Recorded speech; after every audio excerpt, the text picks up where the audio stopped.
básicamente la mayor parte de mi vida he sido cristiano. En mi caso es distinto a cualquier otro porque normalmente las mamás o la familia te invita a la iglesia, te dice que vas a encontrar a Dios, pero en mi caso fue totalmente diferente. Yo siempre respeté las decisiones de mi familia. En el caso de toda mi familia es católica y mi mamá es conversa al cristianismo.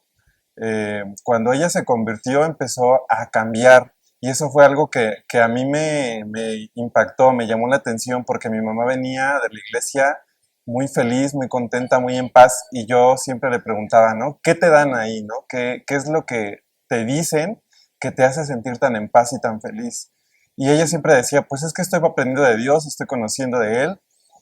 Y un día, hace muchos años, hace 15 años, mi mamá llegó con un CD que era, no un DVD, perdón, que era un testimonio, ¿no? Entonces hablaba de un testimonio de una familia restaurada, de, pues de situaciones en específico que estaban pasando en mi vida con mis hermanos. Y yo me acuerdo que le puse muchísima atención a ese testimonio. Miré a mi mamá y le dije, yo quiero eso, ¿no? Yo quiero ir a la iglesia contigo y quiero conocer de ese Dios del que habla, ¿no? Que sana y que restaura. Y fue así como yo llegué a la iglesia, nunca se me olvida, llegué un 7 de mayo, hace 15 años, y así fue como conocí de Dios. Pues yo crecí en un contexto religioso conservador, especialmente en la iglesia presbiteriana. Mi papá fue pastor, y pues yo crecí en la escuela dominical. Me enseñaron desde muy chiquite como todo lo relacionado con la fe, la Biblia, y, y pues eso también me llevó a ser igual un niño como, como por ejemplo en mi adolescencia.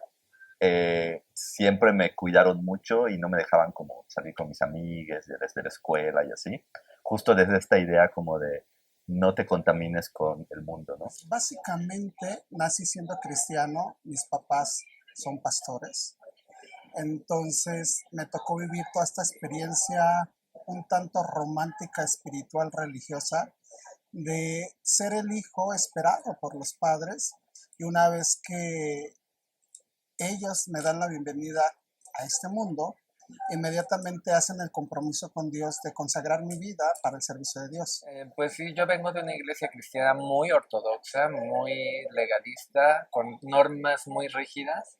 Entonces, cuando yo me doy cuenta que pues era diferente a las demás personas, me empieza como a dar miedo porque empiezo a creer que me voy a ir al infierno, ¿no? Era como lo que más me preocupaba, no tanto cumplir las reglas, sino esta idea de la separación de Dios. Y en algún momento dije, pues si me voy a ir al infierno, pues mejor me voy a hacer lo que yo quiera, ¿no? Mi familia siempre fue cristiana, mi mamá no, pero la familia que nos rodeaba sí.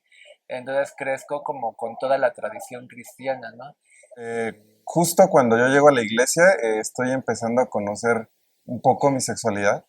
Estaba en secundaria y lo primero que llegué a escuchar de la, de las orientaciones sexuales en la iglesia fue, está mal, hay algo mal y el pastor habló negativamente sobre el tema. En el caso de mi familia, aún no tenía una postura clara, aunque no estaban tan de acuerdo, pero influenciados por lo que aprendió mi mamá en la iglesia, pues siempre fue negativo, siempre fue algo muy, muy negativo y no había peor pecado que la homosexualidad. Entonces fue bastante difícil. Fueron muchísimos años en los que viví sí reprimido, pero a la vez trataba de fuera de casa pues vivir mi vida y después hubo un tiempo en el que yo decidí pues tratar de cambiar y oraba más, iba a las reuniones, no me perdía de ninguna, es más, mi familia ni siquiera iba y yo iba como que los 3 días a la semana, salía de la prepa e iba corriendo a la iglesia porque eso era lo que me habían enseñado, ¿no? Que si yo oraba más, que si leía más la Biblia, pues Dios iba a cambiar en algún momento mi orientación. Fue bastante complicado, mi familia lo tomó muy mal y batallé demasiado, me reprimí demasiado porque uno, mi familia siempre estaba ahí diciendo que estaba mal y dos, la iglesia siempre me decía que era pecado y que era uno de los peores pecados, entonces que tenía que cambiar y que se podía y que había sanidad en Jesús y que tenía que orar más, que tenía que leer la Biblia, que tenía que pedir muchísimo, ¿no? Y esforzarme por cambiar, sobre todo. Pero pues evidentemente nunca pasó.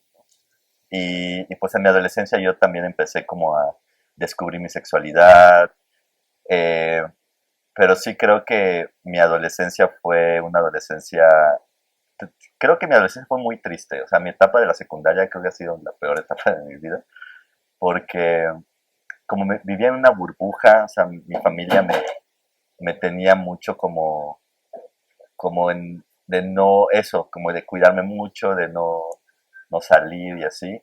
Y aparte en la escuela me hacían bullying porque pues tenía, pues era el típico perfil de la secundaria bulliable, ¿no? Que tenía rasgos afeminados y así, y me juntaba siempre con las niñas. Entonces todo eso llevaba a que fuera excluida, rechazada por el grupo de los varones. También en la iglesia, pues yo fui líder de jóvenes, iba a una iglesia neopentecostal, yo vivía los dones del Espíritu Santo, hablaba en lenguas, tenía los dones de sanidad, de profecía, de liberación de demonios, todo eso. Y eh, también se practicaban exorcismos y yo imponía manos y salían los demonios y todo. Y algo que siempre digo es que justo, aunque hoy en día ya no creo como antes, sí creo que esa etapa de mi vida fue sumamente genuina, que fue real, que yo disfruté muchísimo esa parte espiritual, porque si algo tuvo la iglesia en esa etapa de mi vida es que le dio sentido a mi vida, ¿no? O sea, de ser esta persona adolescente triste, deprimida, lo que sea, la iglesia era como mi espacio de sentirme vive, ¿no? Y de sentirme con un propósito. Creo que eso da la fe muchas veces, ¿no? Como que Dios te creó con un propósito. Pero el problema es que como yo también tenía esta sexualidad que lo hacía de forma escondida, cuando empecé a explorar mi sexualidad, eh, pues obviamente la iglesia no lo podía saber y yo siempre pensé que era algo malo estaba en mí, ¿no? Entonces, cuando en el púlpito el pastor decía cosas como que la homosexualidad era un pecado o que las personas LGBT se van a ir al infierno, pues yo escuchaba eso y decía, pero es que yo no puedo evitar sentir lo que siento, ¿no? Y cómo, o sea, ¿de qué otra manera puedo quitar esto que sé que para Dios es malo? Y muchas veces pensé en el suicidio, creo que muchas personas LGBT pasamos también por ese tipo de pensamientos. Jamás pensaron que años después yo, aparte de ser creación de Dios, hijo de Dios y cristiano, iba a ser parte de la comunidad. Entonces, cuando yo formo o tomo la decisión de ser parte de la comunidad, es a una edad ya muy adulta, es a los 30 años, pero para esto yo ya no estaba dentro del cristianismo. Yo necesito hacer un stop porque cuando tú creces como hijo de pastor y muchos hijos de pastor posiblemente concuerden con esta historia, en el camino te pierdes la esencia, porque termina siendo el hijo del pastor, luego el líder de niños o el líder de jóvenes o el líder de alabanza, el líder de evangelismo, el líder, y eres el líder del líder del líder, te van preparando durante muchos años para que de una u otra manera tú también tomes en su momento ese mismo ministerio que es el pastorado. Sí, salí de la iglesia porque me di cuenta que precisamente no era una persona heterosexual. En ese momento pensaba que era gay. Y como esta parte, a lo mejor en la iglesia los hermanos directamente nunca me dijeron, te vas a ir al infierno, tienes que dejar de hacer esto, porque pues al menos con los hermanos que yo convivía, siempre me acogieron bien, ¿no? Era como, pues no, según yo nunca vi ninguna muestra de discriminación, aunque mi hermana después me contó cosas, pero dije, bueno, en su tiempo no lo vi, no me di cuenta, pero sí salgo por esto, porque de momento usaban mucho esta parte de que los homosexuales, las lesbianas no iban a heredar el reino de los cielos, ¿no? Y yo me doy cuenta de mi identidad y dije, pues creo que, ¿qué hago aquí? Como te decía, tenemos grupos cristianos que literalmente han sacado a la gente a empujones, casi a golpes, ¿no? Hay otros grupos que no lo hicieron, pero el hecho de como que hacerte a un ladito, pues ya te están excluyendo, te están diciendo, no, no tienes derecho, no hay nada para ti aquí, ¿no? Si sigues como vas. Primero cambia, primero deja de hacer todas tus cosas y después entonces vienes para que veamos si hay La algo. forma en que muchas veces el mismo predicador hace mofa, ¿no? De la situación sexual de alguien. O hace mofa o sencillamente lo toma como la maldición más horrible que puede tener una familia es tener a una persona de la comunidad LGBTI como hijo, hija o primo o lo que sea, y que gracias a que Dios es bueno y Dios en su misericordia pudo reformar a esa persona. Me tocó ver muchos ejemplos de ese tipo y eran verdaderamente dolorosos, ¿no? Dolorosos porque la persona que está allá arriba la están exhibiendo y de una manera muy sutil lo están empujando a decir, ¿verdad que no eres así? ¿Verdad que tú ya no perteneces a la comunidad? ¿Verdad que el diablo te atacó y te hizo creer eso, pero no es verdad? Entonces, eso se me hace muy doloroso para las personas. Digamos, uno de los primeros conflictos es justificar a través del texto bíblico el hecho de que la población LGBTQ+, y las mujeres, creo que eso también es importante decirlo particularmente, ¿no? Han quedado fuera, no solo, digamos, de la estructura eclesial de varias de estas iglesias, sino también como fuera el reconocimiento de un cierto discurso doctrinal que dice que la población LGBT y las mujeres llevan al pecado, ¿no? De ahí pues que a través de ese discurso mucha de la población LGBT ha migrado o ha sido exiliada de estas iglesias, provocando una serie de rupturas, no nada más en términos identitarios, vinculado a lo religioso, sino también procesos de vida marcados pues por distintas violencias. Y una de esas violencias es la violencia espiritual y el abuso religioso, que hoy en día, digamos, trabajan ya varias de las congregaciones LGBTQ+, o colectivas también de creyentes que están activando a favor de los derechos de la población LGBT y de las mujeres, ¿no? Entonces, esta violencia espiritual y este abuso religioso, en términos generales, ¿qué va a provocar? Una, la reproducción de un discurso que por supuesto es un discurso patriarcal, es un discurso machista, ¿no? Que va a estar vinculado a lo que algunas teólogas feministas y queer han llamado pues, la supremacía blanca cristiana. Podría comentar que a diferencia de muchas personas que vienen de iglesias cristianas o de diferentes denominaciones, diferentes tipos de iglesias, creencias que fueron posiblemente heridas, excluidas, no fue mi caso, porque siempre como hijo de pastor tienes un privilegio por encima del resto, ¿no? Y adicional, yo no me identifiqué como parte de la comunidad estando dentro del núcleo religioso. ¿En dónde viene mi punto de quiebre?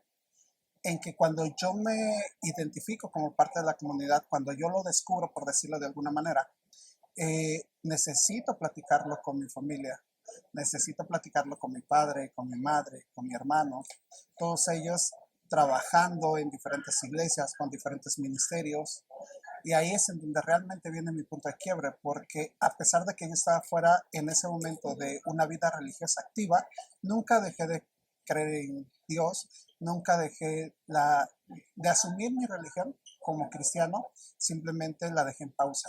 Me dediqué a estudiar, a trabajar, a desarrollar experiencia, por parte del trabajo viajar por diferentes partes.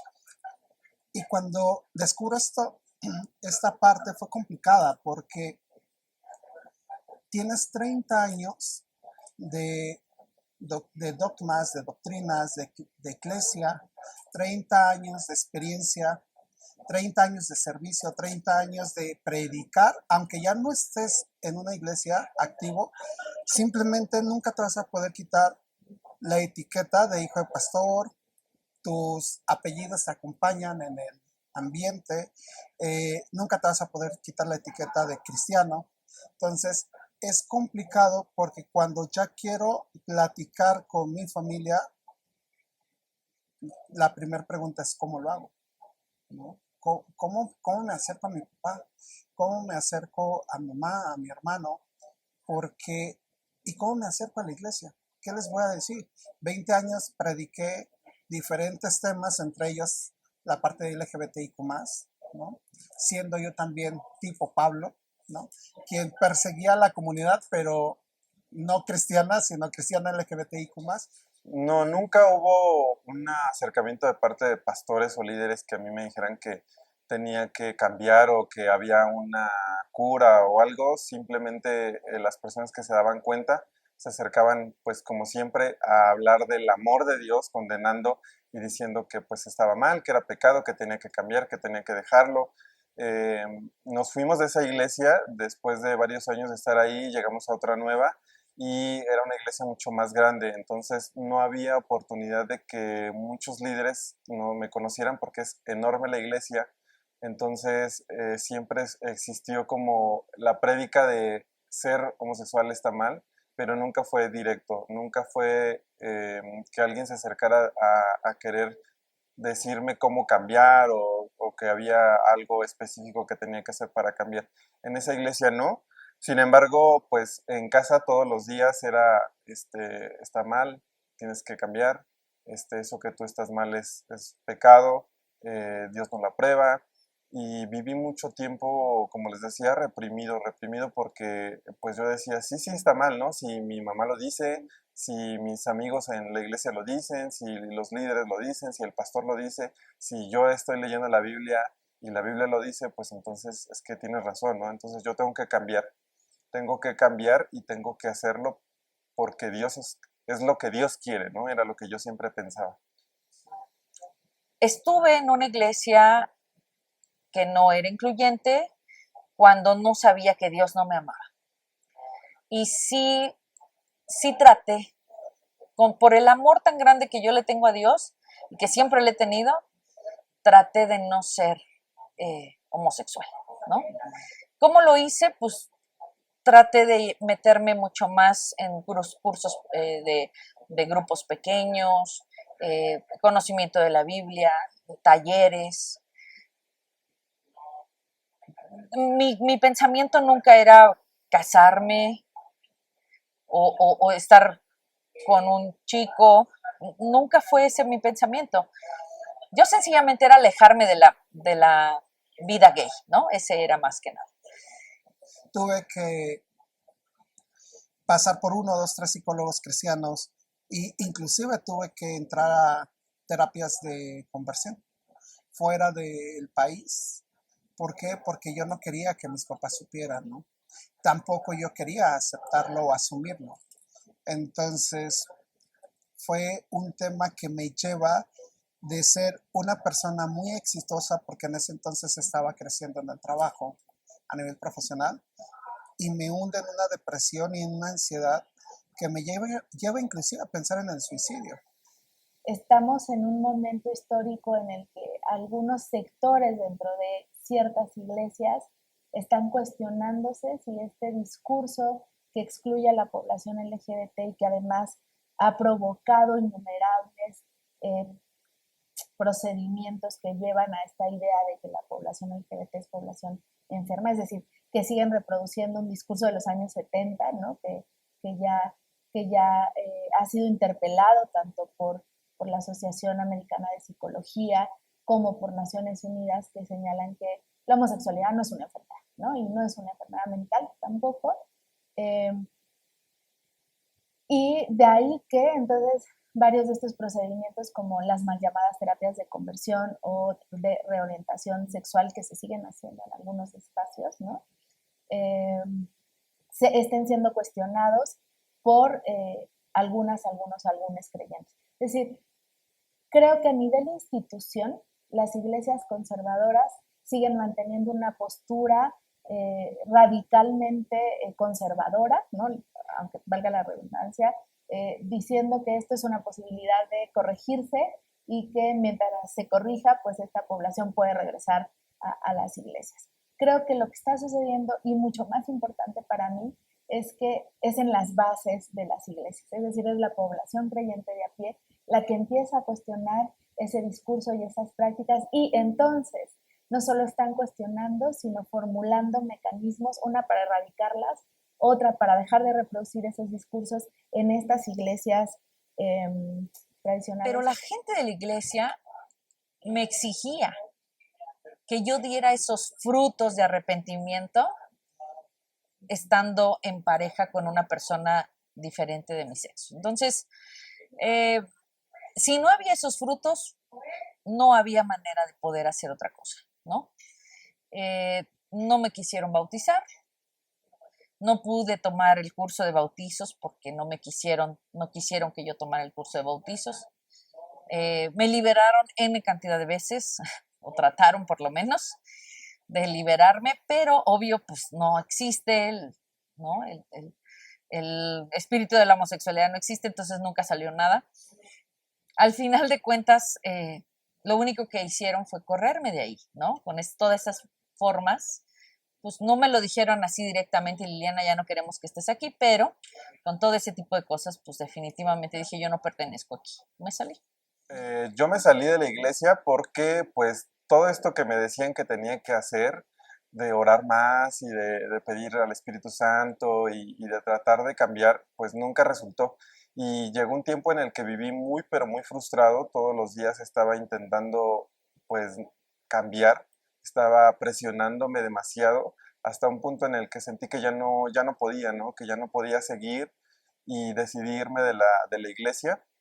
Me fui de la iglesia un tiempo, pues sí, fueron varios años en los que me fui, en el que creí que todo lo que me decían era mentira, que todo lo que yo había visto, los milagros, las cosas, a Jesús mismo viviendo su vida en mí, lo sentí como una mentira, porque era demasiada la presión, no de parte de la gente, sino la presión que yo ya sentía en mí, de que tenía que cambiar.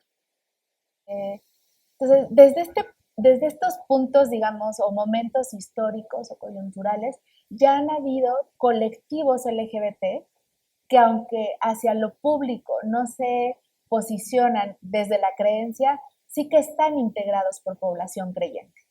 Y que entonces han estado haciendo una serie de cuestionamientos y denunciando mecanismos de tortura psicológica y emocional que se han llevado a cabo tanto en espacios religiosos como en espacios seculares. Eso también me parece importante decirlo, porque estas terapias no es que sean llevadas únicamente en las iglesias o dentro de grupos de oración, también son llevadas en consultorios médicos o psicológicos e inclusive en algunos espacios educativos, ¿no? Entonces, digamos, para desmantelar que solo sucede al interior de los espacios religiosos, me gusta hacer esta acotación, ¿no? Entonces, ahí es donde podemos ver cómo estos sistemas de los que nos hablan las teólogas feministas y queer, ¿no? De esta complicidad de la supremacía blanca cristiana opera. Es decir, no es solo un discurso que se sustenta por lo religioso, sino también que hay otra serie de dogmatismos que están operando. Todo esto para decirte que claro que es posible y ha sido posible y está siendo posible porque esta población que ha sido discriminada y exiliada de iglesias tradicionales y conservadoras es la población que ahora está conformando comunidades de fe inclusivas, iglesias incluyentes o afirmativas, grupos de activistas LGBTQ+, desde la fe. ¿Por qué creemos que es necesario una iglesia cristiana y incluyente? Incluyente quiere decir, están incluidos todos, seas trans, seas transvesti, seas transexual, seas no binario, seas bisexual, seas homosexual, lesbiana, o heterosexual también están incluidos los heterosexuales, o sea, no están excluidos los heterosexuales, sino están incluidos todos, todos sin ningún problema. Es más, están incluidas nuestras amigas, nuestros amigos prostitutas, prostitutos también están incluidos. Creo que por eso es importante una iglesia incluyente donde todo lo que ha sido echado fuera de donde se puede estar ahí junto, ¿no? Creo que esta es la respuesta al clamor de muchas generaciones a Dios, donde en muchas épocas de la historia de la iglesia han echado fuera muchísima gente.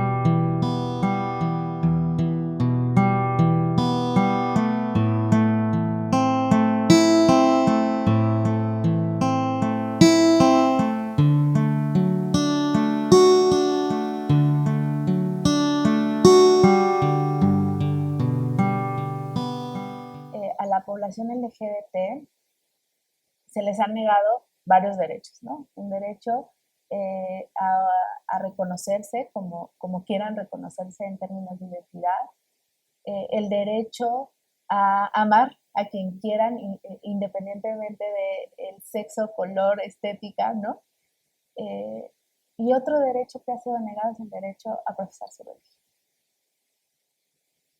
Entonces, la oportunidad que dan estas iglesias inclusivas o las comunidades de fe incluyentes es justo a reparar los procesos que han violentado o a reparar la historia de estas personas que han sido violentadas por la negación de una serie de derechos, como los que mencioné antes. El derecho a la libre personalidad, el derecho a la expresión, ¿no? O sea, el derecho a una vida digna y, digamos, profesar una creencia religiosa o espiritual, al menos en lo que yo he podido trabajar con la población LGBT creyente, es medular también como procesos de acompañamiento frente y de sobrevivencia frente a las violencias. Entonces, lo religioso no solo es, digamos, que es importante también, ¿no? Como hacer una serie de oraciones y congregarse en una iglesia desde esta lógica de las iglesias y comunidades de fe incluyentes,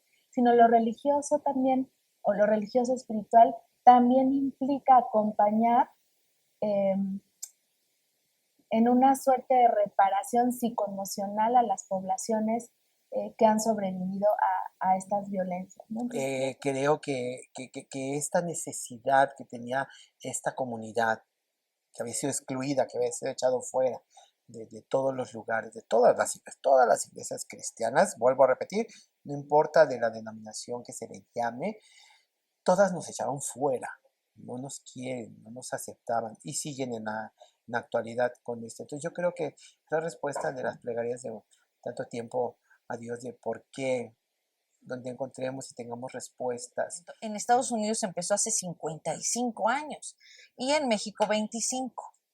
Entonces, cuando empieza esto, toda la gente que estudia la Biblia empezaron estudiando todos estos pequeños versículos que decían, aquí dice que Sodoma y Gomorra, y que Sodoma y Gomorra fueron destruidas por la homosexualidad. Entonces estudió el versículo y el día de hoy sabemos que no tiene nada que ver con la homosexualidad y que tiene todo que ver con la hostilidad y la falta de amor hacia el extranjero y hacia las personas en sí.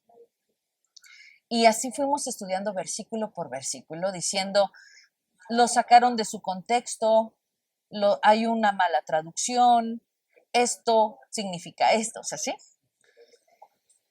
Me encontré con muchas iglesias incluyentes. Acudí un tiempo a estas iglesias, pero siempre hubo como esa necesidad de sentirme nuevamente, lo que yo digo, en casa, ¿no? De sentir, pues sí, vivir una vida. Yo siempre he dicho que las iglesias a veces, estas iglesias incluyentes, por supuesto, las respeto muchísimo, pero a veces se exclusivizan, ya sé que esa palabra no existe, pero así yo lo siento, de repente siento que lejos de incluir, se excluyen de la comunidad cristiana y no debería de ser así, ¿no? Entonces, yo siempre tuve esa necesidad de querer regresar a la iglesia, de compartir con mi familia, porque creo yo que todos tenemos ese derecho, o sea, no podemos solamente decir, pues la comunidad cristiana no me acepta y me voy, ¿no? Me voy y voy a vivir mi vida o voy a ir a una iglesia, a un espacio donde sí me quiera, ¿no? Y creo que la iglesia es para compartirla en comunidad, en familia. Y siempre tuve esa necesidad de regresar nuevamente a la iglesia con mi mamá, pues pasarla en familia, ¿no? Vivir todo eso que a lo mejor yo no pude vivir de adolescente, como ir a campamentos, como servir en las misiones, nunca lo pude hacer porque yo sentía que, pues que me iban a descubrir, ¿no? Que se iban a dar cuenta y me iban a decir que no podía participar porque yo lo vi en muchos, en muchos tiempos. Mucha gente fue discriminada por su orientación sexual. Actualmente también tengo amigos que forman parte de la comunidad cristiana, pero que también son gays, son lesbianas. Muchos de ellos sirven en la iglesia, pero siempre han tenido que vivir una doble vida, ¿no? Siempre han tenido que esconder de sus papás, de su familia, de su entorno, quiénes son, para poder vivir. Y yo no quería eso, o sea, definitivamente yo no quería vivir una doble vida y una doble moral en la que yo dijera que soy muy cristiano y que desapruebo la homosexualidad, pero por otra parte, pues serlo. Entonces creo que ahí hay varios elementos que están confluyendo. Una es la defensa, por supuesto, al derecho a profesar la religión que consideran, pero también otro es el derecho a estar en comunidad, ¿no? A ser parte de una comunidad religiosa espiritual, y otra, el derecho a sanar, el derecho a poder ser reparados desde una dimensión que no necesariamente es material, sino que es emocional, es espiritual, es inclusive física, ¿no? En varios de los testimonios de las personas sobrevivientes, por ejemplo, de terapias de conversión con quienes yo he tenido la oportunidad de hablar y de quienes he aprendido muchísimo, este elemento ha sido importantísimo para recuperar sus vidas. Es decir, una vez que han salido de estas terapias de conversión o que han sido acosados, acosadas en sus iglesias tradicionales por ya ser, digamos, abiertamente LGBT o abiertamente decir que son LGBT, o por manifestarse a favor del aborto, por ejemplo, en el caso de algunas mujeres y aliados, digamos, han llevado una serie de procesos de persecución, de hostigamiento, de violencia física y psicológica. Cuando encuentran estos espacios inclusivos, se repara la fe, ¿no? O sea, hay una suerte de reparación de la fe a la vez que se reparan los cuerpos y, como ellas dicen, las almas. Entonces, digamos, creo que estas iglesias inclusivas y las comunidades de fe inclusivas son o están haciendo un trabajo que también creo que al Estado le corresponde, que es proveer mecanismos de reparación para sobrevivientes de distintas violencias, y en este caso de la violencia espiritual y el abuso religioso, por un lado. Proveer también un reconocimiento en términos identitarios. Varias de estas iglesias y comunidades de fe llevan a cabo bautismos trans o bautizos trans, y esto es potentísimo porque las personas trans que han sido bautizadas y han sido nombradas con el nombre que han elegido, también comienzan un camino bien interesante, porque a partir de este reconocimiento en una comunidad es que varias de ellas ya son acompañadas, por ejemplo, a llevar su cambio de identidad en términos del Estado, ¿no?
simplemente fue creyendo en Dios, fue buscando un refugio y un lugar donde me pudieran aceptar.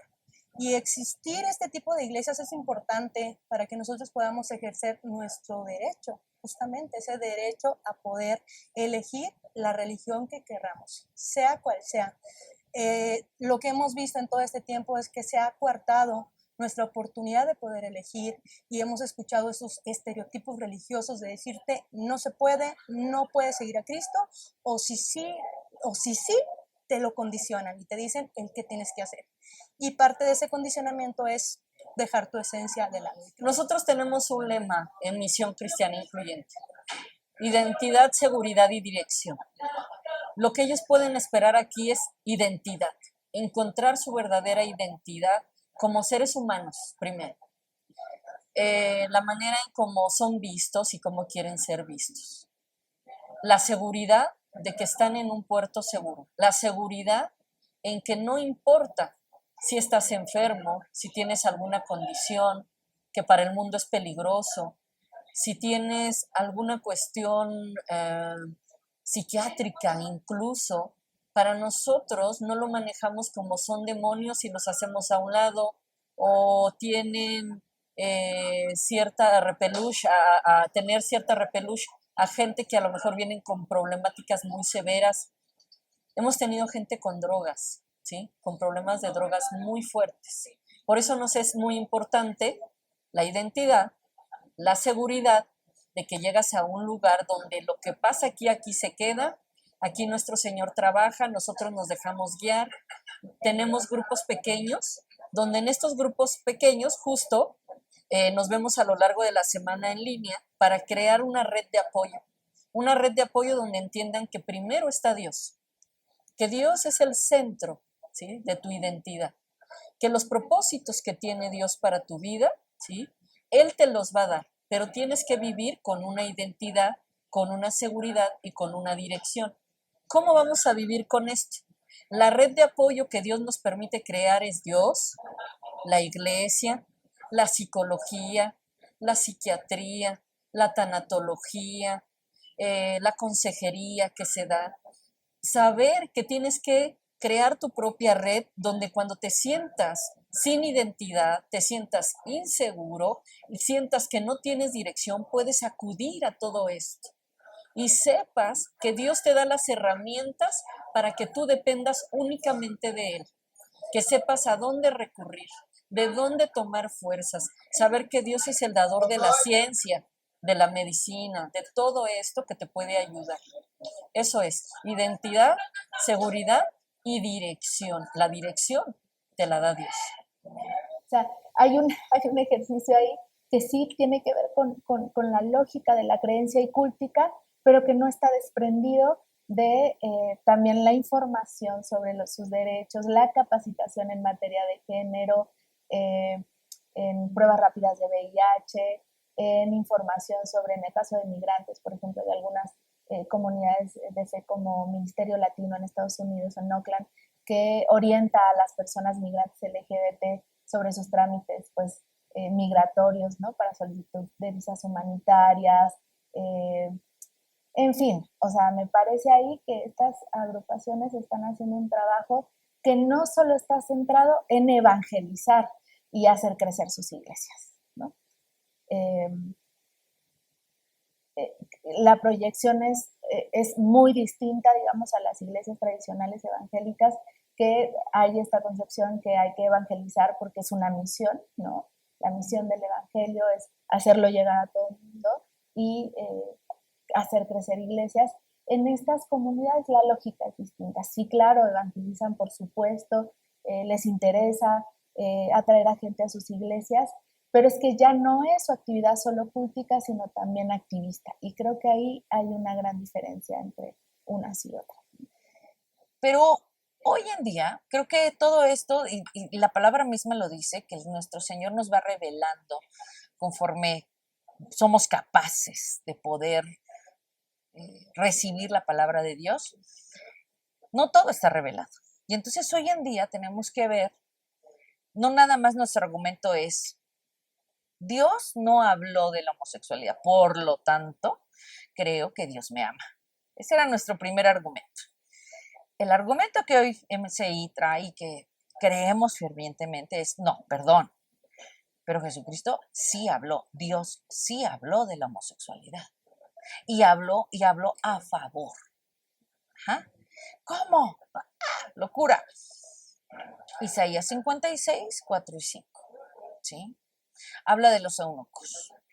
Mateo habla de los eunucos.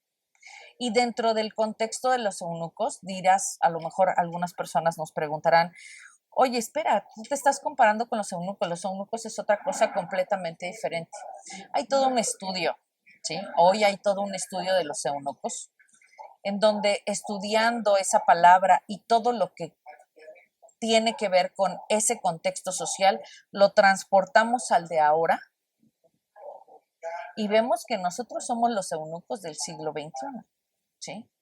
Somos los eunucos de esta nueva época. Somos estas personas marginadas que no tenían derechos, ¿sí? Para poder acceder a. Y que en algún momento, efectivamente, en nuestras relaciones entre dos mujeres y dos hombres, pues no puede haber descendencia. Ahí sí necesitamos 100% la ayuda mutua, ¿no? Pero nuestras relaciones no generan una familia. ¿Y qué pasaba con los eunucos en aquel entonces? Los eunucos no tenían familia y por lo tanto podían estar en las cámaras de las reinas, preparándolas para su rey. Nosotros somos los que preparamos a la novia. Nosotros somos la cereza en el pastel, somos la última parte de la iglesia para que la iglesia sea lo perfecta que debe de ser cuando venga Jesús por su novia a las bodas del Cordero. Nosotros somos esa perfección. Somos los que preparamos a la novia. Cuando las iglesias no incluyentes acepten a la gente como nosotros, su iglesia está preparada.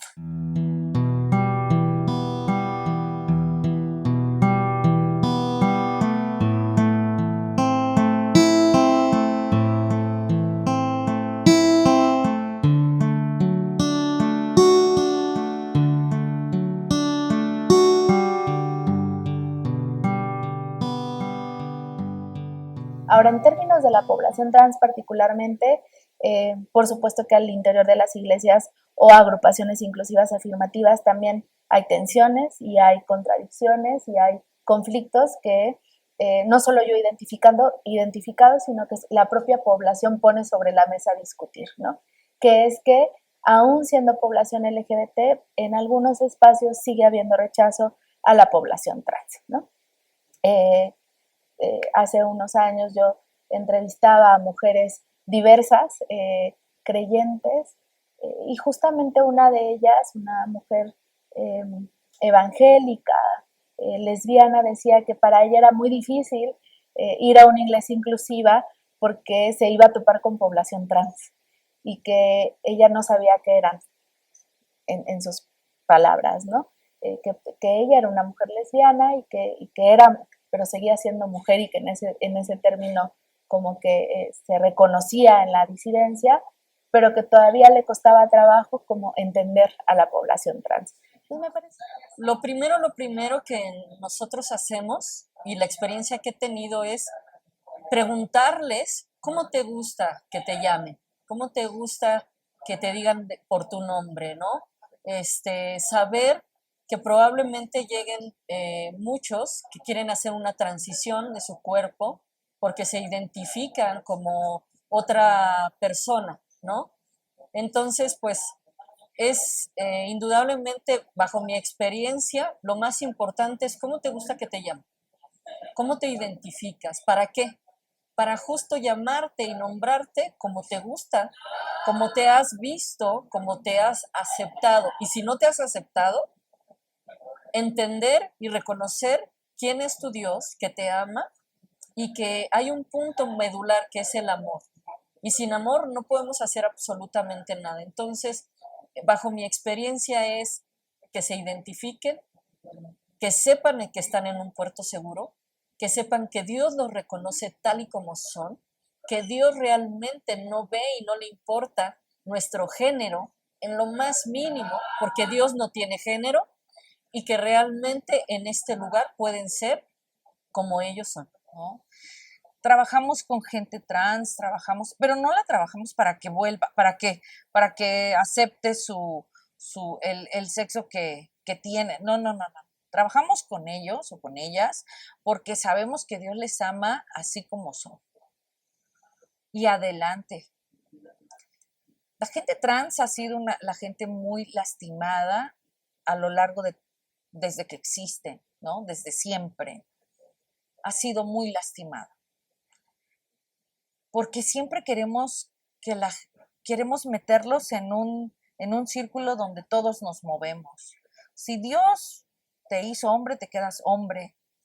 Y las primeras iglesias incluyentes decían, está bien que seas hombre gay, pero no seas amanerado. Está bien que seas mujer lesbiana, pero no seas tan hombruna, ¿no? Esas eran las primeras iglesias. Hoy decimos, no me importa cómo seas, si puedes bailar ballet y puedes... Hay iglesias que no te dejan tocar el pandero porque eres varón, por ejemplo. Aquí puedes tocar lo que quieras, puedes danzar como quieras. Y no nada más a esas personas, la gente trans ha sido muy lastimada. Aquí lo único con lo que trabajamos es con el amor 100%.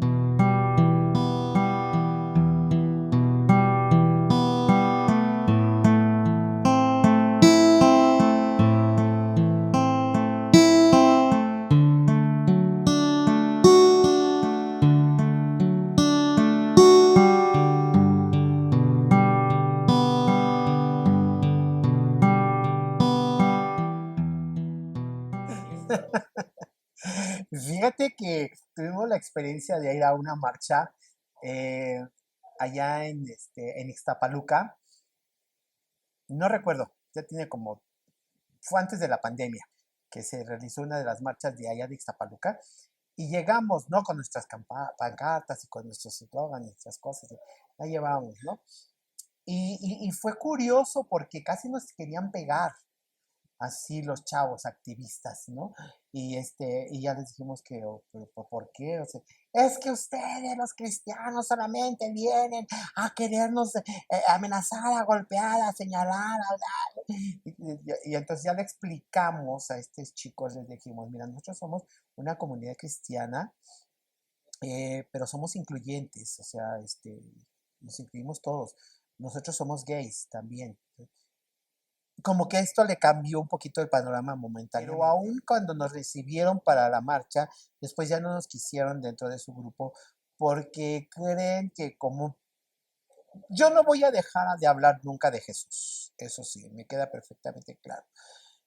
Entonces, ellos les molesta, les ofende mucho que les hablemos de nuestra fe, hablando desde el cristianismo, ¿no?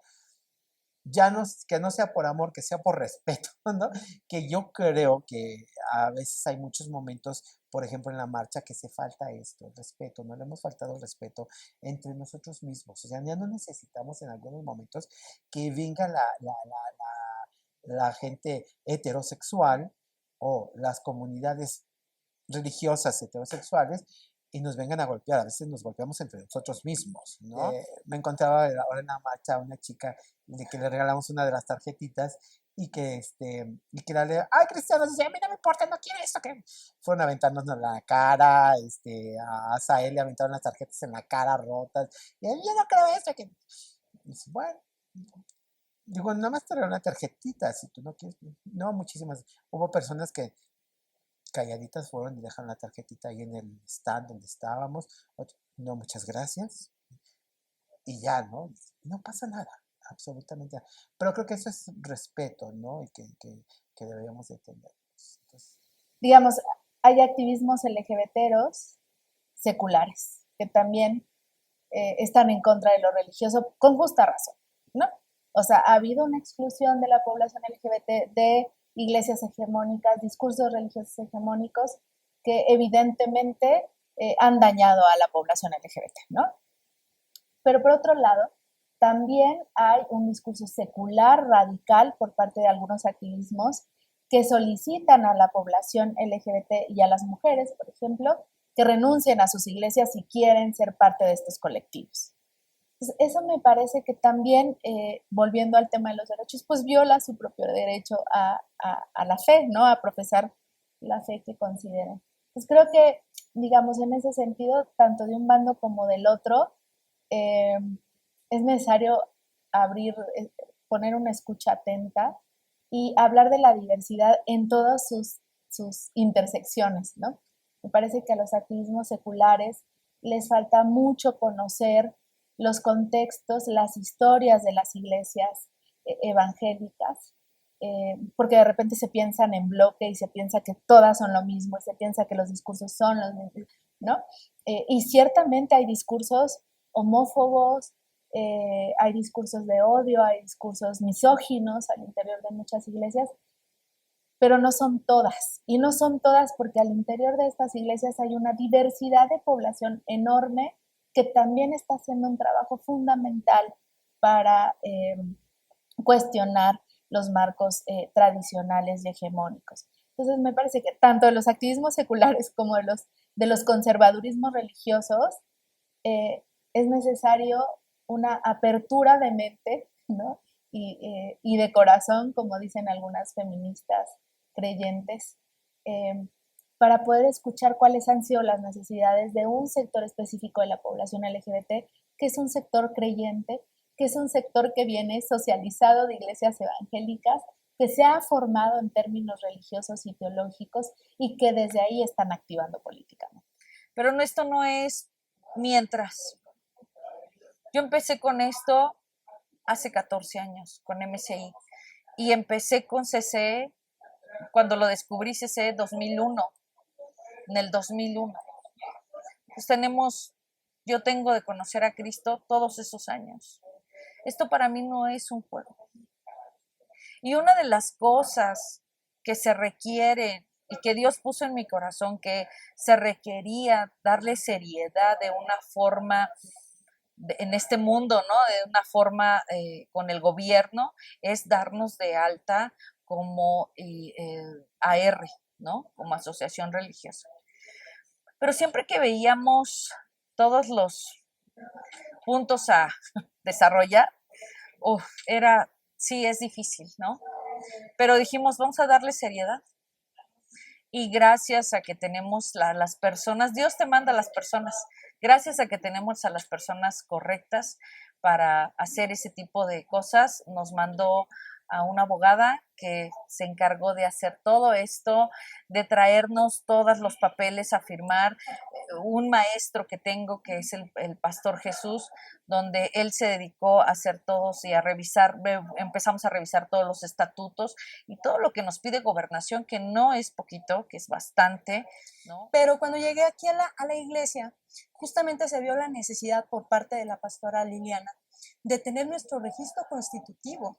El que una iglesia incluyente tenga ya esta parte legal también cubierta es muy importante y se está haciendo historia a nivel nacional. En este caso, iniciamos con nuestro proceso para constituirnos como una iglesia ante Secretaría de Gobernación. En esa secretaría es donde todas las iglesias de todas las denominaciones metes todo lo que es tu solicitud y revisen todos tus documentos para que puedas tener una personalidad jurídica. Y eso es muy importante porque hasta el día de hoy, Misión Cristiana Incluyente de EMI es la única iglesia incluyente que cuenta con un registro constitutivo y con esta autorización por parte de la Secretaría de Gobernación. Y eso es totalmente importantísimo. Quisiéramos, ojalá que las demás iglesias incluyentes también se pudieran unir para que tengan esta parte importante. Este es nuestro certificado. Lo muestro, estamos muy, muy contentos. Nos tocó ir en diciembre del año pasado justamente por él. Y recuerdo incluso que en ese momento yo le decía a la pastora algo personal. Decía a la pastora, ese día, pastora, vamos a llevar nuestra bandera LGBT y la vamos a extender cuando pasemos y nos den nuestro reconocimiento. Pero la pastora nos platicaba y decía, acuérdense que también están todas las demás iglesias. Y este es un momento de felicidad y es un momento en que todos están recibiendo su autorización. Sí, Cristo nos ama, Cristo nos respalda, pero creo que también es tiempo de esperarnos y de decir, tenemos nuestro registro y ya nuestra marcha nosotros lo podemos mostrar. Me decía ahí, nos esperemos un momento porque si no, imagínense el revuelo que hubiera pasado por todas las demás iglesias que recibieron junto con nosotros la autorización. Todo lo tenemos perfectamente bien establecido. Entonces, todo eso se revisó y dijeron, sí, sí cumplen con los estatutos. Y pues nos llevó, no me acuerdo si fueron 2 o 3 años, 2 años quizá, llevar a cabo esto, y el año pasado nos dieron nuestra AR. Somos la primera iglesia de la comunidad, hablando del pentecostal, ¿sí? Cristianos pentecostales incluyentes en gobernación en México. Somos los primeros. Es un honor, es una bendición, y Dios así le plació.